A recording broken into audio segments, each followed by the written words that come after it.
পুলিশকে রাজনৈতিক হাতিয়ার হিসেবে ব্যবহার করার যেই অপসংস্কৃতি রয়েছে সেটি বন্ধ করতে হবে।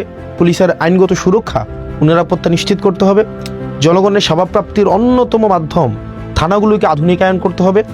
থানার যে প্রযুক্তিগত এবং পরিবহনগত যে অপ্রতুলতা রয়েছে সেটির সীমাবদ্ধতা নিরসন করতে হবে।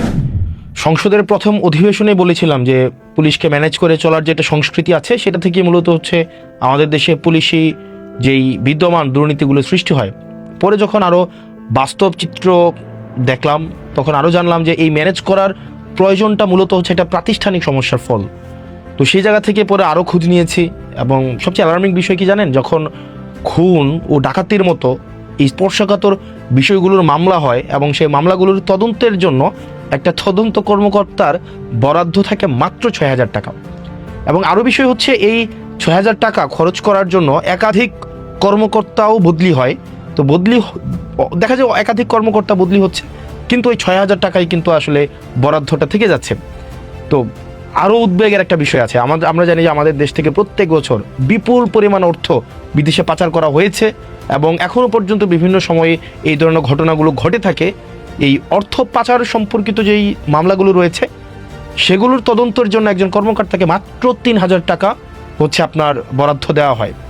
তাহলে এই ৩,০০০ টাকা বা ৬,০০০ টাকার মধ্য দিয়েই তদন্ত সংশ্লিষ্ট কার্যক্রমগুলোই হচ্ছে সম্পন্ন করতে হয় এই সরকারি যারা এএসআই আছে বা এসআই আছে বা তদন্ত কর্মকর্তা আছে তাদেরকে।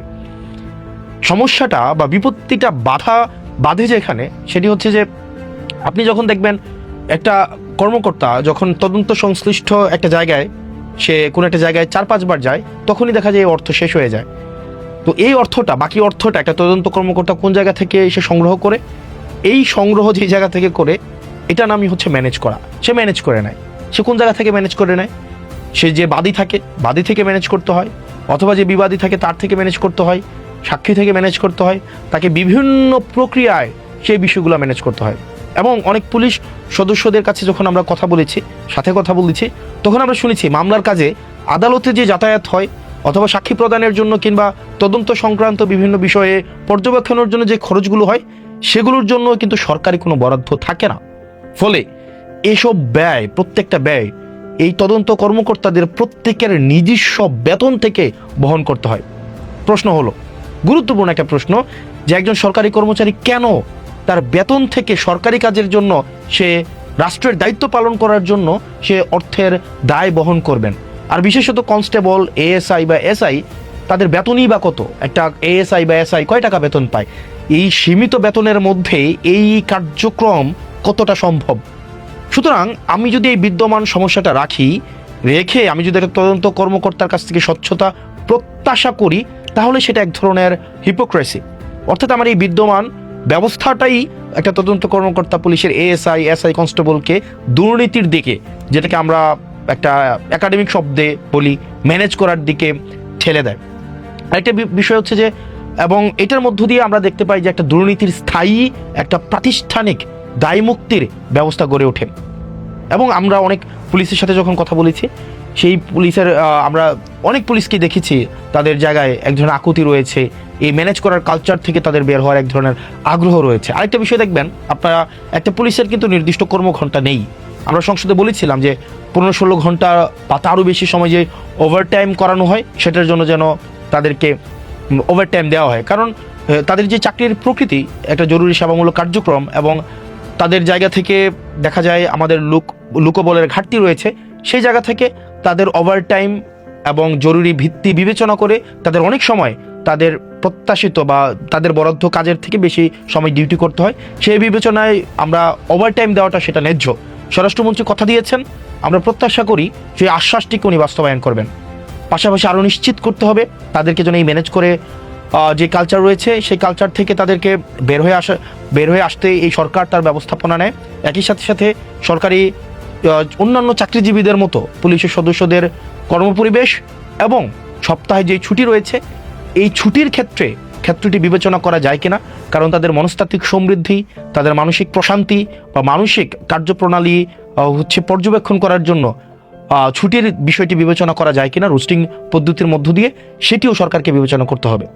একই সাথে আপনারা দেখবেন একটা পুলিশ কর্মকর্তা কর্মচারীকে যেভাবে যে প্রক্রিয়ায় লেগুনাতে করে এনে খাওয়া দেওয়া হয় রাস্তার মধ্যে, আপনারা দেখবেন সেটি অমানবিক। এইভাবে আসলে আমরা চাই পুলিশের জীবনমান, তাদের যেই থাকার জায়গাটি রয়েছে, একই সাথে সাথে তাদের খাদ্যাভ্যাস, তাদের খাদ্য সরবরাহ করার যে প্রক্রিয়াটি, সেটি যেন মানসম্মত, স্বাস্থ্যকর এবং সম্মানজনক হয়, সেই বিষয়টি যেন নিশ্চিত করা হয়। এবং যে বিষয়টি গুরুত্বপূর্ণ, যে জনগণের একটা বড় অংশ এখনও পর্যন্ত বিপদে পড়লে পুলিশের কাছে যেতে দ্বিধাবোধ করে, এই অবিশ্বাসটা দূর করা জরুরি। এমন একটি পরিবেশ আমাদেরকে গড়ে তুলতে হবে যেখানে মানুষ প্রথমেই যেন পুলিশের শরণাপন্ন হয় এবং পুলিশ যেন তার আস্থার জায়গায় মানুষ পুলিশকে নিয়ে আসে। এর জন্য প্রয়োজন আমাদের গুরুত্বপূর্ণ পরিবর্তন দরকার। যেমন পুলিশকে আমাদের না বলা শেখাতে হবে এবং রাষ্ট্রীয় ট্রেনিংয়ের মধ্য দিয়ে সেটি নিশ্চিত করতে হবে। আইন বহির্ভূত বা অন্যায়ভাবে কোনো নির্দেশ এলে তা প্রত্যাখ্যান করার মানসিকতা এবং সাহস পুলিশের থাকতে হবে। আপনারা জানবেন যে অনেক ক্ষেত্রেই দেখা যায় প্রভাবশালী ব্যক্তি বা মহল পুলিশের উপরে চাপ সৃষ্টি করে অনেক সময় বেআইনি এবং নীতিবিরুদ্ধ কাজ করতে পুলিশকে বাধ্য করে। সেই জায়গা থেকে আমরা চাই পুলিশ বের হয়ে আসুক, পুলিশ না বলা শিখুক। এমনকি এই জায়গাতে আমরা জনপ্রতিনিধি যারা আছি, আমরা এই সংস্কৃতির বাইরে নয়, আমরা জেনে না জেনে, চেতন বা অবচেতন মনে আমরা এই সংস্কৃতির অংশ হয়ে যাই। সেজন্য পুলিশকে আমরা চাই অন্যায্য, আমরা চাই না কোনো যেই জিনিসটা লফুল না, এই ধরনের কোনো অর্ডার যেন তারা বাস্তবায়ন না করে।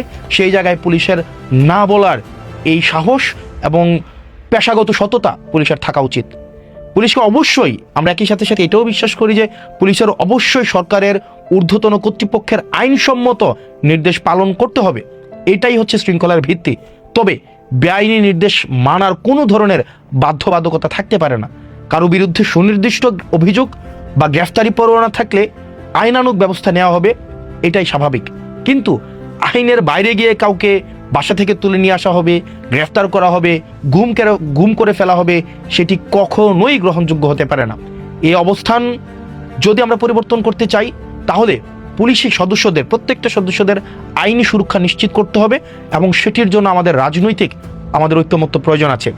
এই অবস্থান অবশ্যই পুলিশ যাতে বেআইনি আদেশ প্রত্যাখ্যান করার ফলে কোনো ধরনের আইনি জটিলতার মধ্যে না পড়তে হয়, কোনো ধরনের হয়রানির শিকার জন্য কোনো পুলিশ সদস্যকে না হতে হয়, সেই বিষয়টি ওই সরকারকে নিশ্চিত করতে হবে। একই সাথে সাথে এটিও নিশ্চিত করতে হবে মেধা ও যোগ্যতার ভিত্তিতেই পুলিশের পদায়ন ও পদোন্নতি যেন নিশ্চিত হয়, সেটিও সরকার যেন নিশ্চিত করে। পুলিশের পেশাগত স্বাধীনতা ও আইনি সুরক্ষা নিশ্চিত করা এটা আমাদের সবার অঙ্গীকার। আমরা চাই পুলিশ স্বাধীন এবং সুরক্ষিতভাবে তার পেশাদারি ভূমিকা পালন করুক। আমি একজন জনপ্রতিনিধি হিসেবে আমি যখন মাঠ পর্যায়ে কাজ করতে যাই, আমরা দেখি রাষ্ট্রের পলিসি বাস্তবায়ন করার ক্ষেত্রে পুলিশের ভূমিকা ফিল্ড লেভেলে অনস্বীকার্য। তো সেই জায়গা থেকে এই যে আমরা পুলিশ সংস্কার কমিশনের কথা বলছি, এটি শুধুমাত্র পুলিশের শুধু নিরাপত্তা দেওয়ার জন্য নয়, এটি শুধুমাত্র পুলিশের অধিকার যথাযথ বাস্তবায়ন করার জন্য। পুলিশ যদি জনগণের হতে চায়, আমরা চাই না পুলিশ কোনো দলের হোক, পুলিশ কোনো সরকার দল, বিরোধী দল, পুলিশ কোনো এই ধরনের দলদাস হিসাবে পুলিশ তার কার্যক্রম পরিচালনা করুক, সেটা আমরা কখনোই চাই না। আমরা চাই পুলিশ জনগণের হয়ে উঠুক। সেই জায়গা থেকে আমরা কিছুদিন আগে একজন পুলিশ কর্মকর্তার যে ধরনের বক্তব্য আমরা শুনেছি, সেটি পুলিশের, আমি বিশ্বাস করি বা আমরা যখন পুলিশের সাথে কথা বলি, অধিকাংশ পুলিশের মনস্তত্ত্ব বা পেশাগত যেই দায়িত্ববোধ, সেই পুলিশ কর্মকর্তার অবশ্যই বক্তব্যের সাথে সাযুজ্যপূর্ণ না। তো সেই জায়গা থেকে আমরা চাই পুলিশকে আধুনিক, যুগোপযোগী এবং জনগণের পুলিশে যদি আমরা রূপান্তর করতে চাই, তাহলে পুলিশের যে সেবাগুলো রয়েছে সেগুলোকে নিশ্চিত করতে হবে, কাঠামোগত পরিবর্তন করতে হবে, তাদের আইনি সুরক্ষা নিশ্চিত করতে হবে এবং দিন শেষে তাদেরকে না বলা শেখাতে হবে।